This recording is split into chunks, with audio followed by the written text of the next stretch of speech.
টং দোকানে দাঁড়িয়ে চা খাচ্ছিলাম। বিল দিয়ে ঘুরতেই দেখি পাশের ইলেকট্রিসিটি পোলটার গায়ে কি একটা লিফলেট লাগানো। উৎসাহ নিয়ে এগিয়ে গেলাম। সাদা কাগজে লাল কালি দিয়ে বড় বড় করে লেখা, আমি ১,০০০ টাকার একটা নোট এখানে হারিয়ে ফেলেছি। যদি কেউ খুঁজে পান দয়া করে আমার কাছে পৌঁছে দিন।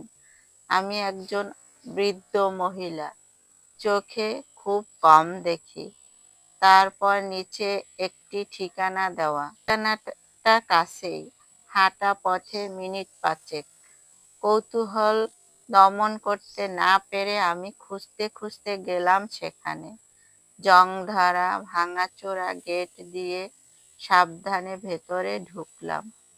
একটি জরাজীর্ণ টিনের ঘর, উঠানে এক অশীতিপর বৃদ্ধা বসে আছেন।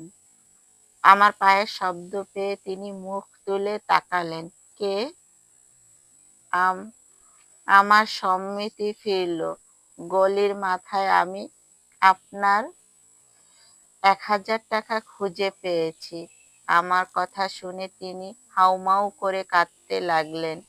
একটু পর কিছুটা ধাতস্থ হয়ে বললেন, বাবা, এই পর্যন্ত অন্তত ১০-১২ জন আমার কাছে এসেছে আর ১,০০০ টাকা করে দিয়ে বলেছে তারা নাকি রাস্তায় আমার টাকা খুঁজে পেয়েছে।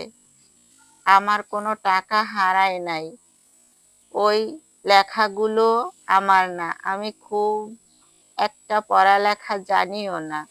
আমি নিচু হয়ে ওনার হাত ধরে বললাম, যাই হোক, সন্তান মনে করে আপনি টাকাটা রেখে দিন।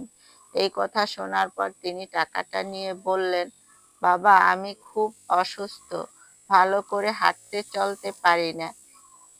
কি যে তোমায় খেতে দেই? এই বলে তিনি অনেক কষ্টে লাঠিতে ভর দিয়ে বারান্দায় উঠলেন। আমার মনে হলো তিনি এখনই পড়ে যাবেন।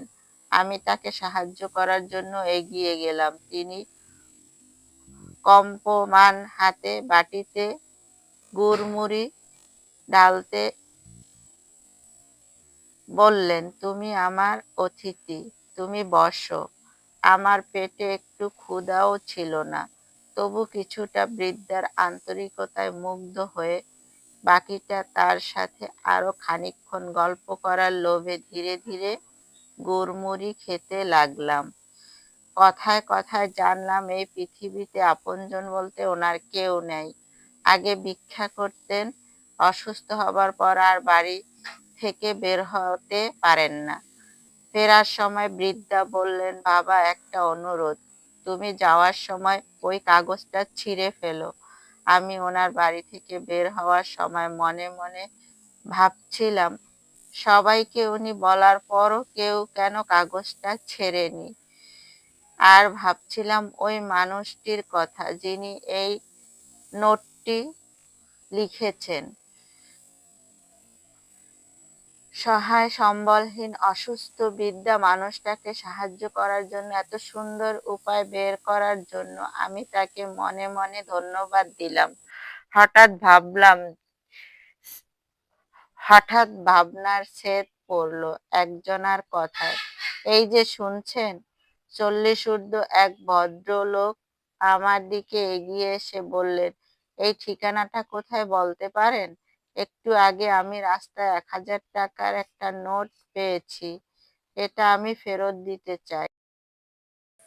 লোকটাকে ঠিকানাটা দেখিয়ে আমি আকাশের দিকে তাকালাম। কখন যেন চোখ দুটো জলে ভরে গিয়েছে। আকাশের দিকে তাকিয়ে বিড়বিড় করে বললাম, এভাবেই বেঁচে থাকুক আমাদের মানবতা। গল্পটি ফেসবুক থেকে সংগ্রহ করা হয়েছে। গল্পটির নাম দিয়েছি আমি মানবতা।